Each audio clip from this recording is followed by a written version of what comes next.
کروں گا کہ آپ حضرات کے سامنے حضور صلی اللہ علیہ وسلم کے سیرت طیبہ پر اپنے معروضات پیش کروں۔ میرے دوستو، حضور صلی اللہ علیہ وسلم کی سیرت ایک اٹھتا ہوا سمندر ہے۔ آپ کی سیرت کا حق تو کوئی بھی ادا نہیں کر سکتا۔ کسی انسان میں یہ قوت نہیں کہ وہ کہے کہ میں نے حضور صلی اللہ علیہ وسلم کی سیرت کا حق ادا کر دیا۔ ایک آدمی نے علامہ بشیری سے کہا، اگر آپ سیرت بیان کرنے کا حق ادا نہیں کر سکتے تو سیرت بیان کرنے کی کیا ضرورت ہے؟ علامہ بشیری نے کہا، ہماری مثال مصر کی اس بڑھیا کی ہے جو یوسف کو خریدنے کے لیے روئی کی ایک گیٹھری لے کر آئی تھی، اور کسی نے کہا تھا، اماں تیری اس گیٹھری سے بھی یوسف خریدا جائے گا؟ تو کہنے لگی، بات یوسف کو خریدنے کی نہیں، اصل میں بات یہ ہے کہ کل قیامت کے دن خدا تعالیٰ پوچھے گا کہ یوسف کا خریدار کون کون تھا، تو میرا بھی نام آ جائے گا۔ قرآن کہتا ہے، وَرَفَعْنَا لَكَ ذِكْرَكَ، ہم نے آپ کے ذکر کو اونچا کر دیا۔ میرے بھائیوں، نبی چلتا ہے قرآن بولتا ہے، بیٹھتا ہے قرآن، نبی اٹھتا ہے قرآن بولتا ہے، نبی پہاڑ پر ہے قرآن بولتا ہے، نبی بولتا ہے قرآن بولتا ہے، نبی غار میں ہے قرآن بولتا ہے، نبی مکہ میں ہے قرآن بولتا ہے۔ محمد کی ایک ایک ادا قرآن بولتا ہے۔ نبی مسکراتا ہے قرآن بولتا ہے، نبی روتا ہے قرآن بولتا ہے، نبی صحابہ کو اپنے سینے سے لگاتا ہے قرآن بولتا ہے، نبی مسجد میں ہے قرآن بولتا ہے۔ اے پیغمبر، میں نے تیری ایک ایک ادا قرآن میں اتار دیا، اس لیے کہ تو اتنا بلند ہے کہ تیری وجہ سے میں مکہ کے گلیوں کو بلند کیا، تیری وجہ سے مدینہ شہر کو بلند کیا، میں نے تیری وجہ سے صحابہ کو اتنا بلند کر دیا کہ قیامت تک کوئی جوان، کوئی ولی، کوئی قطب، کوئی ابدال آپ کے قدموں کا مقابلہ نہیں کر سکتا، کوئی اس کے گرد کو بھی نہیں پہنچ سکتا۔ اس لیے کہ جو تیرا صحابی بنا وہ بھی کائنات میں بلند ہوگا۔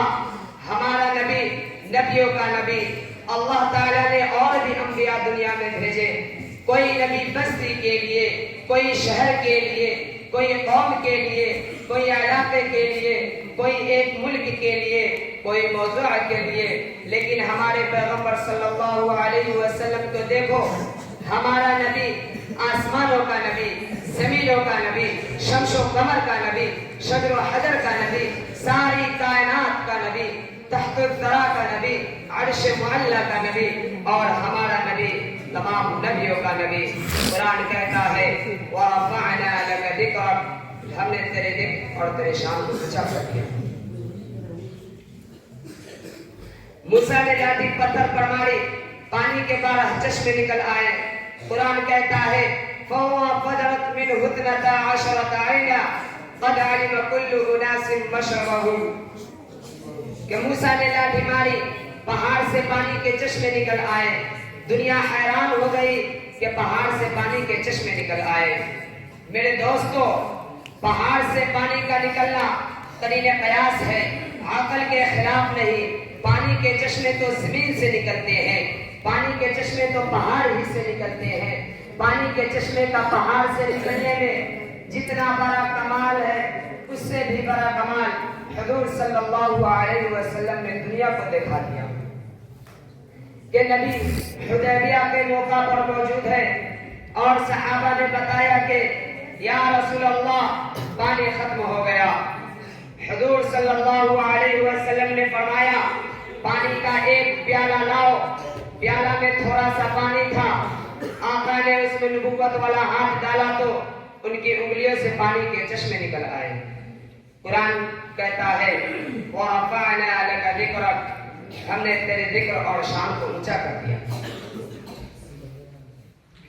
دعا کی قبولیت، حضور صلی اللہ علیہ وسلم کے پاس حضرت ابو ہریرہ رضی اللہ عنہ آئے اور فرمایا، یا رسول اللہ میری ماں کے لیے دعا کرے۔ حضور صلی اللہ علیہ وسلم نے نبوت والا ہاتھ اٹھایا اور فرمایا اللہم اہدی ام ابی ہریرہ، اے اللہ ابو ہریرہ کی ماں کو ہدایت عطا فرما۔ یہ دعا کرتے ہی حضرت ابو ہریرہ اٹھے اور گھر کی طرف بھاگے جا رہے تھے۔ کسی نے بازو پکڑ لیا اور پوچھا اے ابو ہریرہ کہاں جا رہے ہیں؟ فرمایا گھر جا کر دیکھنا چاہتا ہوں، پہلے میں پہنچتا ہوں یا محمد کی دعا پہلے پہنچتی ہے۔ گھر پہنچے تو دیکھا کہ دروازہ بند ہے۔ تھوڑی دیر کے بعد دروازہ کھلا تو ماں غسل سے فارغ ہو کر کہنے لگا اے ابو ہریرہ جلدی کر، مجھے رسول اللہ کے دروازے پر لے جا کر کلمہ پڑھا دے۔ تو قرآن اس بات پر کہتا ہے وَرَفَعْنَا لَكَ ذِكْرَكَ، یہ نبی کی شان ہے۔ ایک مرتبہ ابو جہل حضور صلی اللہ علیہ وسلم کے سامنے مٹھی بند کر کے کہنے لگا اے محمد بتا میری مٹھی میں کیا ہے؟ حضور صلی اللہ علیہ وسلم نے فرمایا اے ابو جہل میں بتاؤں تیری مٹھی میں کیا ہے، یا تیری مٹھی میں جو چیز ہے وہ بتائے میں کیا ہوں؟ یہاں تک کہ مٹھی میں جو کنکریاں تھی ان کنکریوں سے آواز آئی اشہد ان لا الہ الا اللہ و اشہد ان محمد رسول اللہ، یہ نبی کی شان ہے۔ اللہ جل جلالہ عما نوالہ سے ہم سبھی لوگ یہ دعا فرمائیں کہ وہ مسلمانان عالم کو شان مصطفیٰ اور سیرت شہنشاہ دو عالم سرور کائنات فخر موجودات محمد عربی صلی اللہ علیہ وسلم کو دل و جان سے سمجھنے اور اس پر عمل پیرا ہونے کی توفیق عطا کر کے دونوں جہان میں کامیابی سے ہمکنار کرے، آمین ثم آمین، وآخر دعوانا الحمدللہ رب العالمین۔